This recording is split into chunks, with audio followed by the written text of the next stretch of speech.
Have you ever known someone who just feels everything? You know, the person who's always there for everyone. And then, all of a sudden, they just change? It's this powerful and honestly often really misunderstood transformation.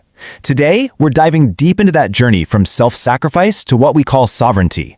It's a total rebirth that redefines what it even means to be strong. It's one of those things that can really make you wonder, right? When a person who is so deeply empathetic, a natural-born healer, just pulls back, it's so easy for us to think they've gone cold or become distant. But what if that silence isn't an ending at all? What if it's the very beginning of a profound psychological rebirth?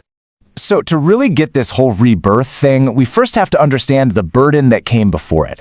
This is the world of the self-sacrificing empath, a world that's pretty much built on the crushing weight of unchecked empathy. For an empath stuck in this state, there are basically no emotional shields. They don't just sympathize with what you're feeling, they literally absorb it. Your joy, your anger, your grief, it all becomes theirs. Imagine a constant, exhausting flood of other people's emotional data, 24/7.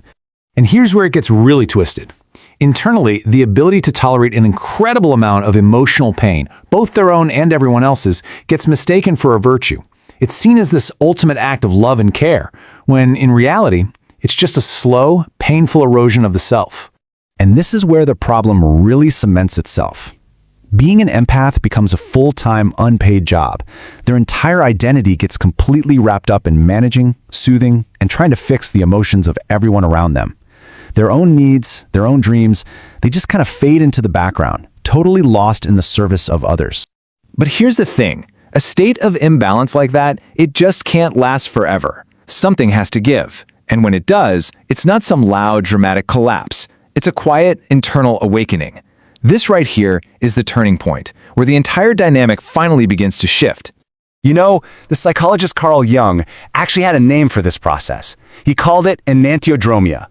It's this fascinating idea that when any one thing in our psyche goes to its absolute extreme, like overgiving, it will inevitably flip into its polar opposite. Think of a pendulum.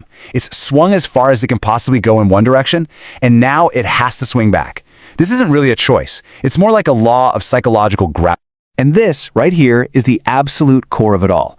What friends and family might see as withdrawal or even as coldness is actually, from the inside, a necessary and vital act of reclaiming the self. It's the psyche healing itself, just trying to find its way back to balance. This isn't some big, dramatic explosion.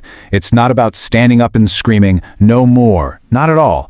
Instead, it's a moment of just profound clarity. A quiet, internal realization that the old way of being is completely unsustainable.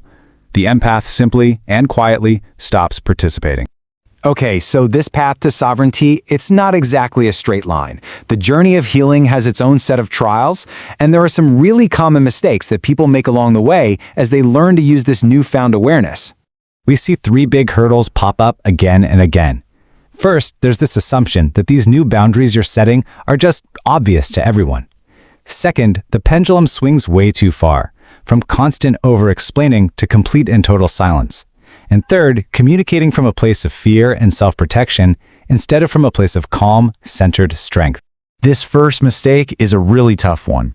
I mean, when you've spent years giving everyone unlimited emotional access, a new sharp boundary can feel like a door slammed in their face. The empath forgets that people who are conditioned to their overgiving, they need a little time and context to understand this new dynamic. Just clarity by itself can feel like cold, hard rejection. And the second mistake is just as critical. It's this belief that total silence and withdrawal is a sign of strength, but it's not. Real strength, real healing requires staying engaged with the world, but doing it consciously, choosing where and when to invest your energy, rather than just disappearing completely. But here's the beautiful part. By navigating these mistakes, the empath doesn't just heal, they evolve.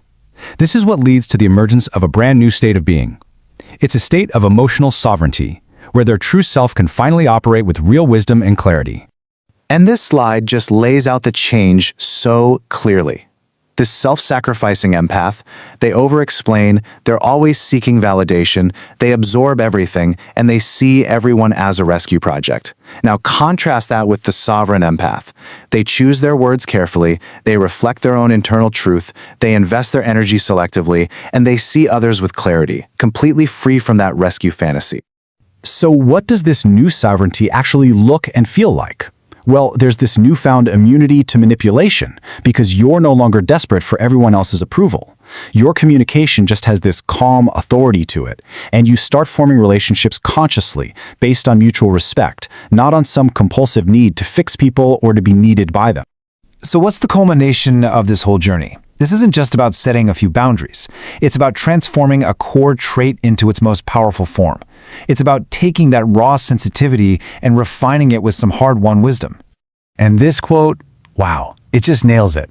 This is the ultimate reframing of strength. It's no longer measured by how much pain you can endure. True strength is the wisdom to see what diminishes you and the courage to stop participating in it fast and without needing to apologize. And it is so crucial to understand this. This transformation doesn't create a walled-off, emotionless person. Not at all. The goal isn't to be emotionally closed. It's to be emotionally whole. To still feel everything deeply, but to do it with choice, with discernment, and with a rock-solid sense of who you are.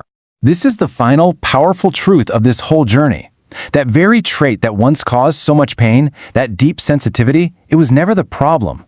It was raw, untamed power. And through this process of rebirth, it becomes focused, it becomes refined, and it becomes incredibly potent. It becomes wisdom. Which leaves all of us with one final essential question. For anyone who recognizes even a part of this journey in themselves, this transformation isn't an endpoint. It's really just the beginning. The real question is, now that you have it, how will you choose to wield your power?